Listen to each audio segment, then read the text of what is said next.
بنونی، نوشته کنوت هامسون، کتابخوان حمید فلاحی، خوانش سوم.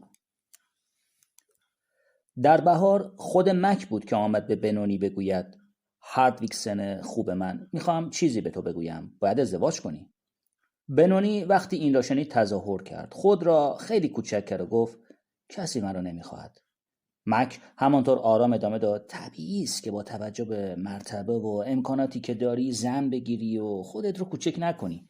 من خانومی سراغ دارم. خب دیگر حرفشو نزنیم. ببینم هاردویکسن، در معامله با من خیلی ضرر کرده ای؟ ضرر؟ عجیب به نظر میرسد. باید کپه پول داشته باشی، اما آنها را پیش من نمیگذاری. چیزی که دارم خیلی نیست. پس در این صورت آنها را در گاف صندوقت مخفی میکنی. واقعا قابل توجه است. همانطور که والدینت داراییشان را پیش من میگذاشتن، تو هم باید داراییت رو پیش من بگذاری. این را هم همینطوری میگویم، ولی عادت همه ما این است. بنونی با تردید جواب داد راستش از آدمای قدیمی خیلی میترسم. خب حتما درباره ورشکستگی بعد از جنگ با تو صحبت کردند؟ پدرم تاجر بزرگی بود و ورشکست نشد. خودم هم بدون شک تاجر کوچکی نیستم و ورشکست نشدم.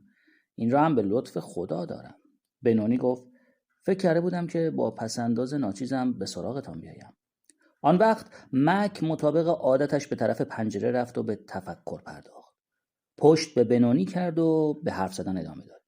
اینجا از تمام منطقه پیش من میآیند و من برای مردم مثل پدر هستم.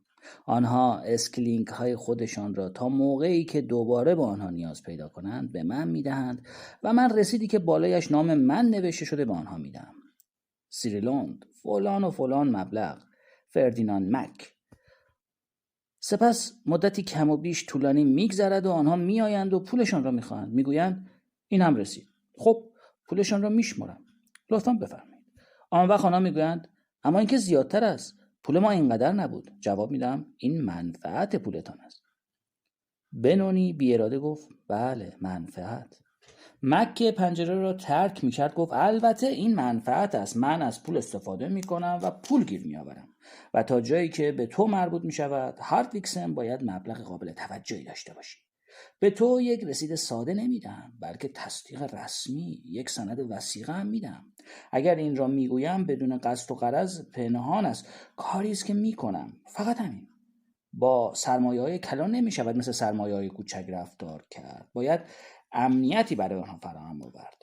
چون مبلغی که تو داری قطعاً آنچنان نیست که هر زمان بتوانم از جیب جلیقه‌ام بیرون بیاورم و به تو بدهم. از این رو در مورد املاک سیریلوند و تجملاتش و کشتی‌ها تضمین‌هایی به تو داده می‌شود. بنونی که گیج و منگ شده بود حرف او را برید. مسخره هم می‌کنید؟ سپس از بی‌احترامی‌اش برگشت و اضافه کرد منظورم این است که نباید اینطور حرف بزنید. واقعا مبالغه آمیز است. بنونی از دوران کودکی فقط یک چیز درباره عظمت مک سیریلوند شنیده بود. تنها تجارتخانه او با اسکله‌هایش، آسیابش، جواز عرقش، بارانداز مخصوص کشتی‌های بخارش، نانوایی و کارگاه آهنگریش بارها و بارها به اندازه چند پشیز بنونی می‌ارزید و بر آن املاک دارایی‌های غیر منقول، لانه‌های مرغابی‌ها، مرداب‌های پر تمشک و محل مخصوص خشک کردن ماهی‌ها هم افزوده می‌شد و در آخر کشتی بزرگ و 2 کشتی ساحلی هم بود.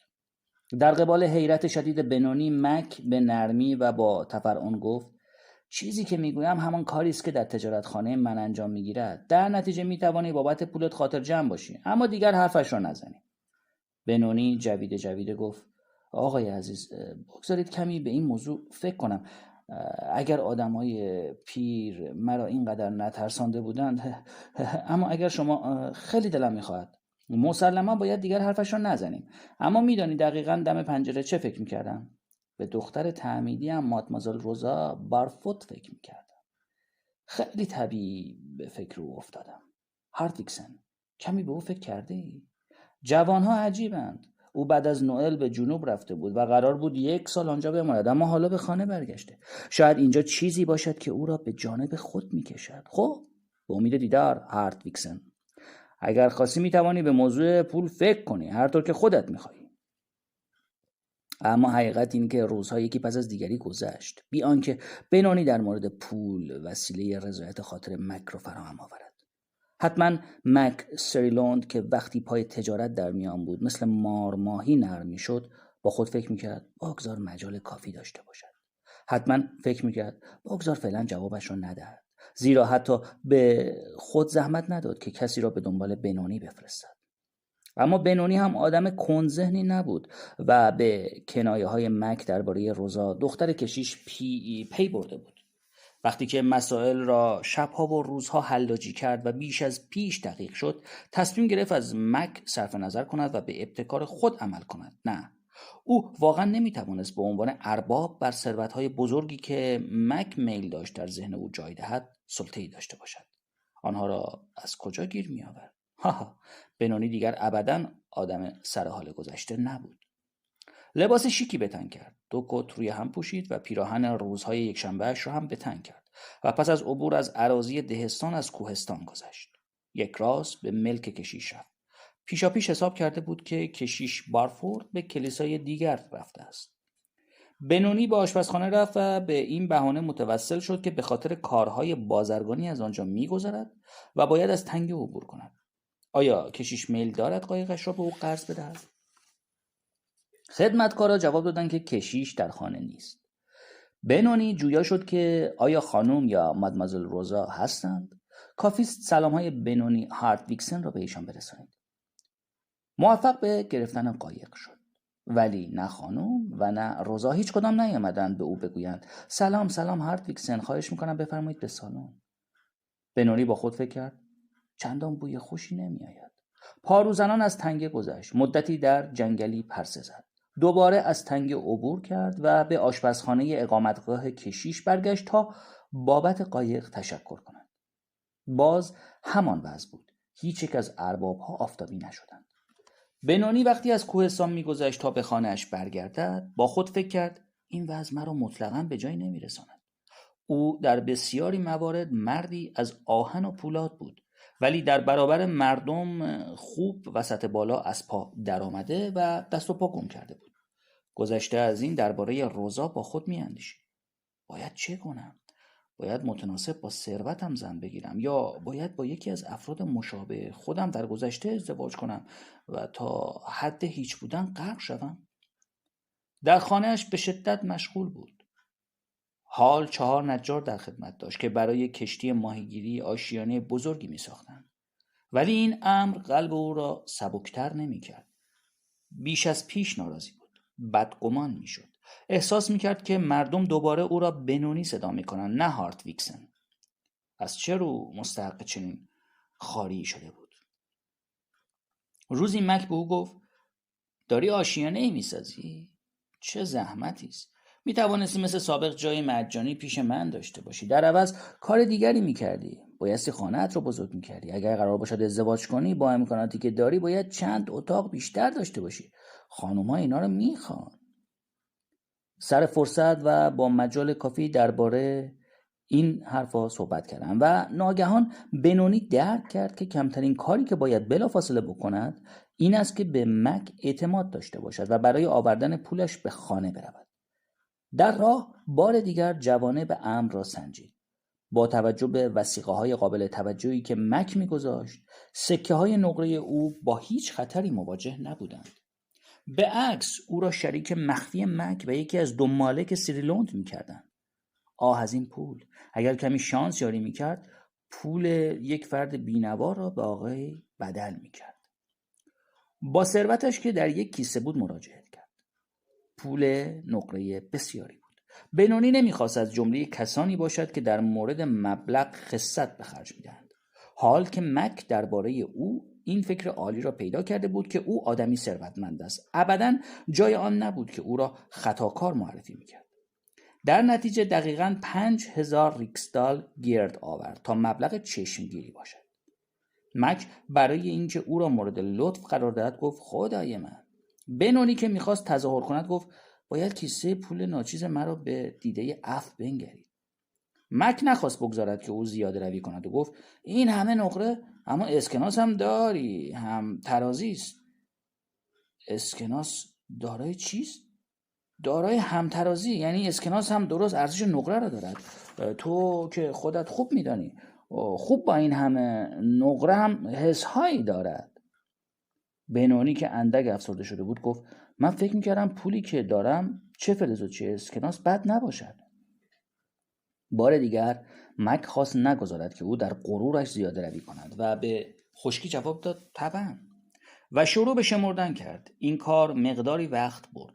سکه ها ستون هایی می ساختن که فرو می ریختن و به سرعت تبدیل به توده می شدن و سپس به درون کیسه ریخته می شدن. پس از آن اسکناس ها شمرده شدند و مک وظیفه خود دانست که رسید مفصلی بنویسد و با وقار به بنونی گفت این سند را باید خوب مخفی کنی.